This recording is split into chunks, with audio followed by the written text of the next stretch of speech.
गुरुवार व्रत कथा। भारतवर्ष में एक राजा राज्य करता था। वह बड़ा प्रतापी और दानी था। नित्य गरीबों और ब्राह्मणों की सहायता करता था। ये बात उसकी रानी को अच्छी नहीं लगती। वो ना ही गरीबों को दान देती, ना ही भगवान का पूजन करती और राजा को भी दान देने से मना किया करती। एक दिन राजा शिकार खेलने वन को गए हुए थे तो रानी महल में अकेली थी। उसी समय बृहस्पति देव साधु वेश में राजा के महल में भिक्षा के लिए गए और भिक्षा मांगी।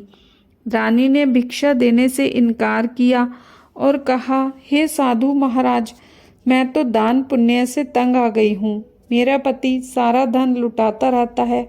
मेरी इच्छा है कि हमारा सारा धन नष्ट हो जाए, फिर न रहेगा बांस और ना बजेगी बांसुरी।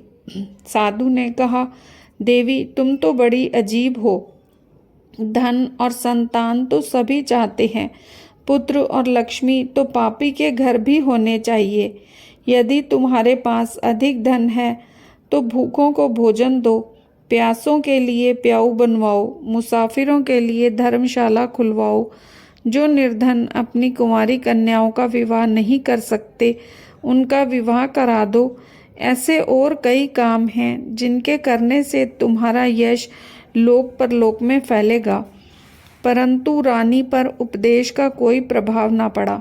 मैं बोली, महाराज, आप मुझे ना समझाएं। मैं ऐसा धन नहीं चाहती जो हर जगह बांटती फिरूं। साधु ने उत्तर दिया, यदि तुम्हारी ऐसी इच्छा है तो तथास्तु। तुम ऐसा करना कि बृहस्पतिवार को घर लीपकर पीली मिट्टी से अपना सिर धोकर स्नान करना, भट्टी चढ़ाकर कपड़े धोना। ऐसा करने से सारा धन नष्ट हो जाएगा। इतना कह साधु महाराज वहाँ से आलोप हो गए। जैसे ही साधु कह कर गए वैसे ही रानी ने किया। 6 बृहस्पतिवार ही बीते कि उसका समस्त धन नष्ट हो गया और भोजन के लिए दोनों तरसने लगे, सांसारिक भोगों से दुखी रहने लगे। अब तो वह राजा से कहती कि तब वह राजा रानी से कहने लगा कि तुम यहाँ पर रहो, मैं दूसरे देश में जाऊँ, क्योंकि यहाँ पर सभी मनुष्य मुझे जानते हैं, इसीलिए कोई ऐसा कार्य नहीं कर सकता। देश चोरी परदेश भीख के बराबर है। ऐसा कहकर राजा परदेश चला गया। वह वहाँ जंगल जाता और लकड़ी काट कर लाता, शहर में बेचता। इस तरह जीवन व्यतीत करने लगा। एक दिन दुखी होकर जंगल में एक पेड़ के नीचे आसन जमाकर बैठ गया।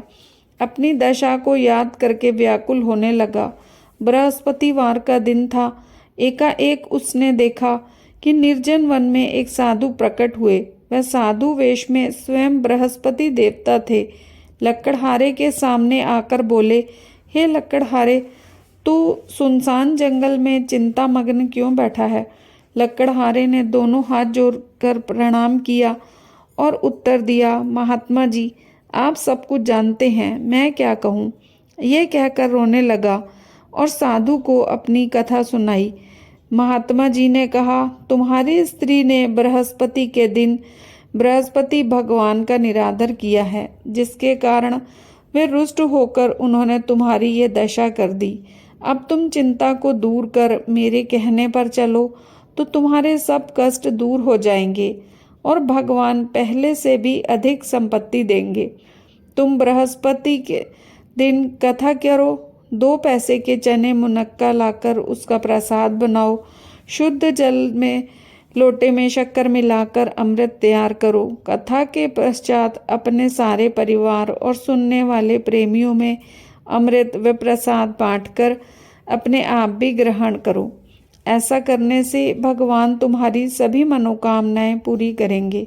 साधु के ऐसे वचन सुनकर लकड़हारा बोला, हे प्रभु, मुझे लकड़ी बेचकर इतना पैसा नहीं मिलता जिससे भोजन के उपरांत कुछ बचा सकूं। मैंने रात्रि में अपनी स्त्री को व्याकुल देखा है। मेरे पास कुछ भी नहीं है जिससे उसकी खबर मंगा सकूं।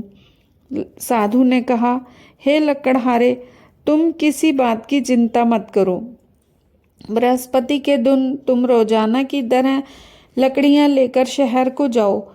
तुमको रोज से दुगना धन प्राप्त होगा, जिससे तुम भली भांति भोजन कर लोगे तथा बृहस्पति देव की पूजा का सामान भी आ जाएगा। इतना कह साधु अंतर्ध्यान हो गए। धीरे धीरे समय बीतने लगा। फिर बृहस्पति का दिन आया। लकड़हारा जंगल से लकड़ी काटकर शहर में बेचने गया। उसे उस दिन और दिन से अधिक पैसा मिला। राजा ने गुड़ चना लाकर गुरुवार का व्रत किया। उस दिन से उसके सभी कलेश दूर हुए। परंतु जब दोबारा गुरुवार आया तो वह व्रत करना भूल गया। इस कारण भगवान नाराज हो गए। उस दिन नगर के राजा ने विशाल यज्ञ का आयोजन किया तथा शहर में यह घोषणा करा दी कि कोई भी मनुष्य अपने घर में भोजन न बनावे, न आग जलावे। समस्त जनता मेरे यहाँ भोजन करने आए। इस आज्ञा को जो नहीं मानेगा उसे फांसी की सजा दी जाएगी। इस तरह की घोषणा संपूर्ण नगर में करवा दी गई।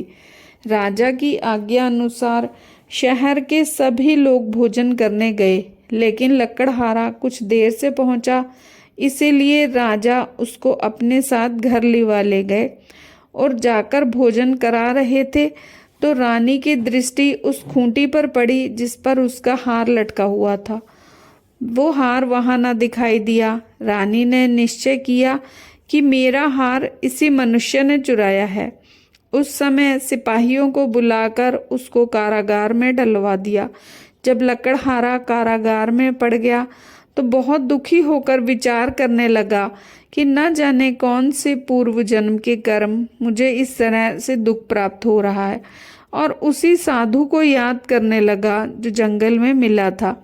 उसी समय तत्काल बृहस्पति देव साधु के रूप में प्रकट हो और उसकी दशा को देखकर कहने लगे, अरे मूर्ख, तूने बृहस्पति देव की कथा नहीं करी, इस कारण तुझे दुख प्राप्त हुआ है। अब चिंता मत कर। बृहस्पति के दिन कारागार के दरवाजे पर 4 पैसे पड़े मिलेंगे। उनसे तू बृहस्पति देव की पूजा करना, तेरे सभी कष्ट दूर हो जाएंगे। बृहस्पति के दिन उसे 4 पैसे मिले। लकड़हारे ने कथा कही। उसी रात्रि को बृहस्पति देव ने उस नगर के राजा को स्वप्न में कहा, हे राजा, तुमने जिस आदमी को कारागार में बंद कर दिया है वह निर्दोष है, वह राजा है, उसे छोड़ देना। रानी का हार उसी खूंटी पर लटका है।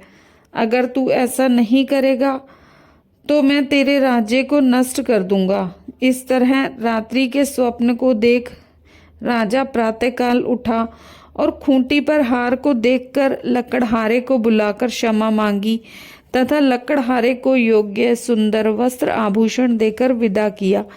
बृहस्पति की आज्ञा अनुसार लकड़हारा अपने नगर को चल दिया।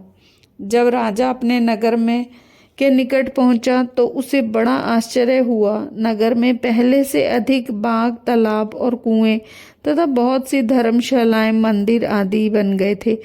राजा ने पूछा, ये सब किसका है? लोग कहने लगे, ये सब रानी और बांदी के हैं। तो राजा को आश्चर्य हुआ और गुस्सा भी आया। जब रानी ने ये खबर सुनी कि राजा आ रहे हैं तो उसने बांदी से कहा कि देख, राजा हमको कितनी बुरी हालत में छोड़ गए थे। हमारी ऐसी हालत देखकर वह लौट न जाएं, इसीलिए तू दरवाजे पर खड़ी हो जा। आज्ञा अनुसार दासी दरवाजे पर खड़ी हो गई और जब राजा आए तो उन्हें अपने साथ लेवा लाई। तब राजा ने क्रोध करके अपनी रानी से पूछा कि ये सब धन तुम्हें कैसे प्राप्त हुआ? तब रानी ने कहा, हमें ये सब धन बृहस्पति देव के प्रभाव से प्राप्त हुआ है। राजा ने निश्चय किया कि 7 रोज बाद तो सभी बृहस्पति देव का पूजन करते हैं, परंतु मैं दिन में 3 बार कहानी कहा करूँगा तथा रोज व्रत किया करूँगा। अब हर समय राजा के दुपट्टे में चने की दाल बंधी रहती तथा दिन में 3 बार कहानी कहता। एक रोज राजा ने विचार किया कि चलो अपनी बहन के यहाँ हो आवें। इस तरह निश्चय कर राजा घोड़े पर सवार हो अपनी बहन के यहाँ चलने लगा। मार्ग में उसने देखा कि कुछ आदमी एक मुर्दे को लिए जा रहे हैं। उन्हें रोककर राजा कहने लगा, अरे भाइयों, मेरी बृहस्पति की कथा सुन लो। वे बोले, लो, हमारा तो आदमी मर गया, इसको अपनी कथा की पड़ी है। परंतु कुछ आदमी बोले, अच्छा, हम तुम्हारी कथा सुन लेंगे। राजा ने दाल निकाली। जब कथा आधी हुई कि मुर्दा हिलने लगा, और जब कथा समाप्त हुई तो राम राम करके उठ खड़ा हुआ। आगे मार्ग में उसे एक किसान खेत में हल चलाता मिला। राजा ने उसे देखा और बोला, अरे भैया, तुम मेरी बृहस्पति की कथा सुन लो। किसान बोला, जब तक मैं तेरी कथा सुनूंगा तब तक 4 हरिया खेत जोत लूंगा। जा अपनी कथा किसी और को सुनाना। इस तरह राजा आगे चलने लगा। राजा के हटते ही बैल पछाड़ खाकर गिर गए तथा उसके पेट में बड़ी जोर से दर्द होने लगा। उस समय उसकी माँ रोटी लेकर आई। उसने जब ये देखा तो पुत्र से सब हाल पूछा और बेटे ने सभी हाल बताया तो बुढ़िया दौड़ी दौड़ी उस घुड़सवार के पास गई और उससे बोली कि मैं तेरी कथा सुनूंगी, तू अपनी कथा मेरे खेत पर चलकर कहना। राजा ने बुढ़िया के खेत पर जाकर कथा कही, जिसको सुनते ही बैल उठ खड़े हुए तथा किसान के पेट का दर्द भी बंद हो गया। राजा अपनी बहन के घर पहुंचा। बहन ने भाई की खूब मेहमानी की। दूसरे रोज राजा जागा तो देखने लगा कि सब लोग भोजन कर रहे हैं। राजा ने अपनी बहन से कहा कि ऐसा कोई मनुष्य है जिसने भोजन नहीं किया हो और मेरी बृहस्पति की कथा सुन ले। बहन बोली, हे भैया, ये देश ऐसा ही है कि यहाँ लोग पहले भोजन करते हैं, बाद में अन्य काम करते हैं। अगर कोई पड़ोस में हो तो देख आऊं। ऐसा कहकर देखने गई, परंतु उसे कोई ऐसा व्यक्ति नहीं मिला जिसने भोजन न किया हो। अतः वह कुम्हार के घर गई जिसका लड़का बीमार था। उसे मालूम हुआ कि उनके यहाँ 3 रोज से किसी ने भोजन नहीं किया है। रानी ने अपने भाई की कथा सुनने के लिए कुम्हार से कहा। वह तैयार हो गया। राजा ने जाकर बृहस्पति की कथा कही, जिसको सुनकर उसका लड़का ठीक हो गया। अब तो राजा की प्रशंसा होने लगी। एक रोज राजा ने अपनी बहन से कहा कि हे बहन, अब हम अपने घर को जाएंगे, तुम भी तैयार हो जाओ। राजा की बहन ने अपनी सास से कहा। सास ने कहा, हाँ चली जा, परंतु अपने लड़कों को मत ले जाना, क्योंकि तेरे भाई के कोई औलाद नहीं है। बहन ने कहा, भैया मैं तो चलूंगी, पर कोई बालक नहीं जाएगा। राजा बोला, जब कोई बालक नहीं चलेगा तब तुम क्या करोगी? बड़े दुखी मन से राजा अपने नगर को लौट आया। राजा ने रानी से कहा, हम निर्वंशी हैं, हमारा मुंह देखने का धर्म नहीं है और कुछ भोजन नहीं किया। रानी बोली, हे प्रभु, बृहस्पति देव ने हमें सब कुछ दिया है, वे हमें औलाद अवश्य देंगे। उस रात को बृहस्पति देव ने राजा से स्वप्न में कहा, हे राजा, उठ, सभी सोच त्याग दे, तेरी रानी गर्भ से है। राजा को ये बात सुनकर बड़ी खुशी हुई। 9वें महीने में उसके गर्भ से एक सुंदर पुत्र पैदा हुआ।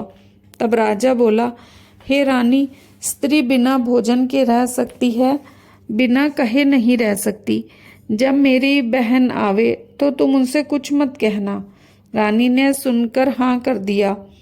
जब राजा की बहन ने यह शुभ समाचार सुना तो वह बहुत खुश हुई तथा बधाई लेकर अपने भाई के यहाँ आई। तभी रानी ने कहा, घोड़ा चढ़कर तो नहीं आई, गधा चढ़ी आई। राजा की बहन बोली, भाभी, मैं इस प्रकार ना कहती तो तुम्हें औलाद कैसे मिलती? बृहस्पति देव ऐसे ही हैं, जिसके मन में कामनाएं हैं सभी को पूर्ण करते हैं। जो सद्भावना पूर्वक बृहस्पति का व्रत करता है या कथा पढ़ता सुनता है, दूसरों को सुनाता है, बृहस्पति देव उसकी मनोकामना पूरी करते हैं। बृहस्पति भगवान उसकी सदैव रक्षा करते हैं। संसार में जो मनुष्य सद्भावना से भगवान जी का पूजन व्रत सच्चे हृदय से करते हैं, तो उनकी सभी मनोकामनाएं पूर्ण करते हैं। जैसी सच्ची भावना से राजा और रानी ने उनकी कथा का गुणगान किया तो उनकी सभी इच्छाएं बृहस्पति देव जी ने पूर्ण की। इसीलिए पूर्ण कथा सुनने के बाद प्रसाद लेकर जाना चाहिए। हृदय से उसका मनन करते हुए जयकारा बोलना चाहिए। बोलो बृहस्पति देव भगवान की जय, विष्णु भगवान की जय।